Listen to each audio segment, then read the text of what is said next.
नमस्कार दोस्तों, let's study YouTube channel पर आपका हार्दिक स्वागत है। आई होप आप अच्छे होंगे, स्वस्थ होंगे।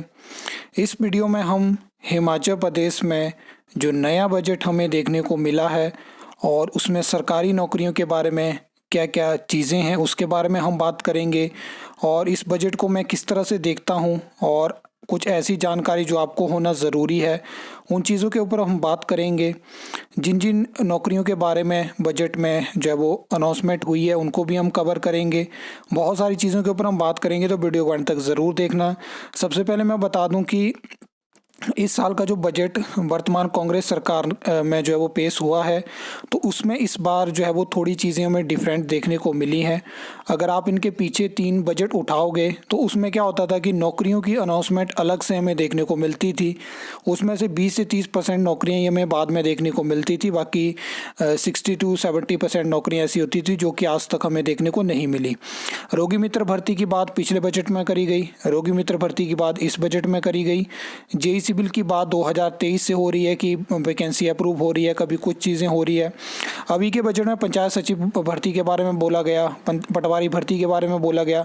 ऐसी भर्तियां जो ऑलरेडी एडवर्टाइज हो चुकी हैं। जेई सिविल भर्ती की बात करी गई, लेकिन अब इस टाइम पे चौथे साल में हम पहुंच चुके हैं और यहाँ पे जो हिमाचल प्रदेश के जो युवा वर्ग है वो जो है वो वर्तमान सरकार में जो है वो भरोसा खो चुके हैं।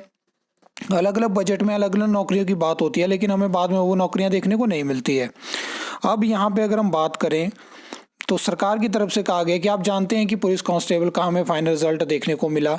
उसके बाद सरकार ने बात करी और अप्रूव करी 800 पोस्टें और बहुत जल्दी इस साल आपको वो भर्ती देखने को मिल जाएगी। लेकिन इस बजट में 1000 पोस्टें और पुलिस कांस्टेबल की भरने की बात सरकार ने कही है। पिछले कल जो था मैंने आपको बताया कि 1000 पोस्टें हो सकती है, 800 से बढ़ा के 1000 की हो, लेकिन अभी बताया जा रहा है कि ये अतिरिक्त 1000 पोस्टें और सरकार भरेगी।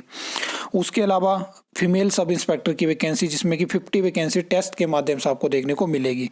अभी बताया जा रहा है कि 88 जो है वो महिला अधिकारियों की संख्या है, तो सरकार इसको बढ़ाना चाहती है, तो उस चीज़ को लेके ये फैसला लिया गया है। बाकी नर्सिस की वैकेंसी के बारे में बात करी गई, तो नर्सिस की जो वैकेंसी की बात करी गई है, असिस्टेंट स्टाफ नर्स की बात करी गई है, जो कि भर्ती ऑलरेडी एडवर्टाइज हो चुकी है। एक पोस्ट कोड पे केस है, तो उन्हीं भर्तियों की बात करी गई। फार्मेसी ऑफिसर की भर्ती की बात करी गई, तो इस साल फार्मेसी ऑफिसर की वैकेंसी भी आपको डेफिनेटली देखने को मिलेगा और उसके साथ रेडियोग्राफर की आपको और सोर्स और टेस्ट के माध्यम से वैकेंसी देखने को मिल जाएगी। उसके अलावा कुछ और पोस्ट की बात करी गई जो क्रिएट करी हैं और उनको भरने के बारे में भी सरकार ने कहा। और असिस्टेंट स्टाफ नर्स की भर्ती के बारे में भी अनाउंसमेंट हुई कि आपको जल्दी देखने को मिल सकती है। इसमें ऑनलाइन रिक्वेजिशन की भी मैंने आपको जानकारी दी है। अगर आप मुझसे पूछोगे कि आपका क्या पर्सनल ओपिनियन है इस बजट को लेके, तो सरकार ने बचने की कोशिश करी है, पुरानी भर्तियों को यहाँ पे इंक्लूड करने की कोशिश करी है। कोई नई अनाउंसमेंट आपको देखने को नहीं मिली, जहाँ पे 2022 से पेंडिंग भर्तियों के ऊपर कोई अनाउंसमेंट नहीं है।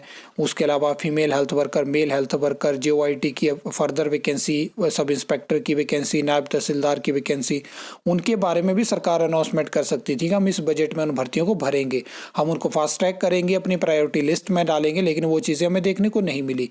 इस बार का बजट मैंने आपको बता दिया कि वैसे 3 बजट में जो था वो झूठ बोला जाता था कि हम नौकरी देंगे, उसमें से 20-30% नौकरियां आती थी, लेकिन इस बजट में सरकार ने स्थिति क्लियर कर दी है कि नौकरियां जो ऑलरेडी एडवर्टाइज कर चुके हैं या गिनी चुनी नौकरियां आपको देखने को मिलेगी, जिनकी यहाँ पे बात करी गई है। उसके अलावा जो भर्ती एडवर्टाइज हो चुकी है उन्हीं के एग्जाम आपको देखने को मिलेंगे, नई कोई भर्ती आप एक्सपेक्ट नहीं कर सकते हो।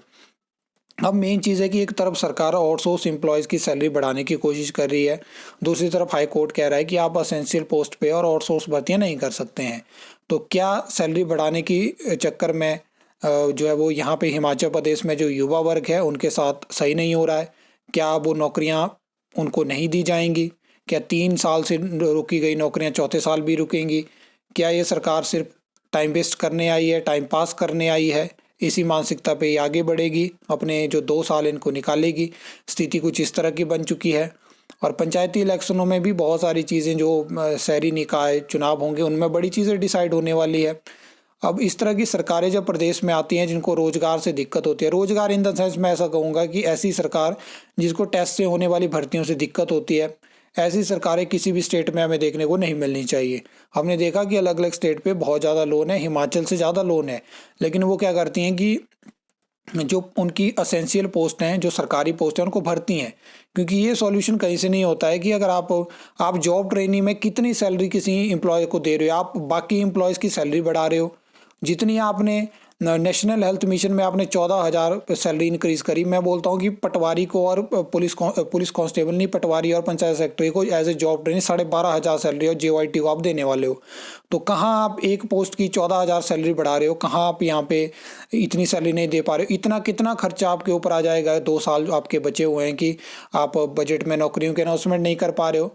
ये तथ्य हैं, कुछ चीज़ें होती हैं जो आपसे छुपाई जाती हैं। इसके ऊपर एक डेडिकेट वीडियो आएगी कि सरकारी सिस्टम में अभी जो कांग्रेस सरकार है उसका क्या रोड मैप हो सकता है, जो नेक्स्ट हमें इलेक्शन देखने को मिलेगा, और क्या क्या इनके दिमाग में चीज़ें हैं उनके डिटेल में हम बात करेंगे। और मेरे हिसाब से ये खोखला बजट है नौकरियों के तौर पे, और ऐसे बजट जो है वो क्रिटिसाइज़ होने चाहिए जो हिमाचल प्रदेश का युवा वर्ग है।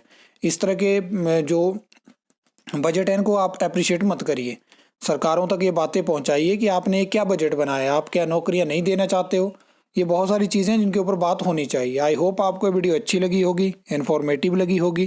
तो वीडियो को लाइक कमेंट शेयर कर सकते हो, चैनल को सब्सक्राइब कर सकते हो फॉर द न्यू अपडेट्स के लिए।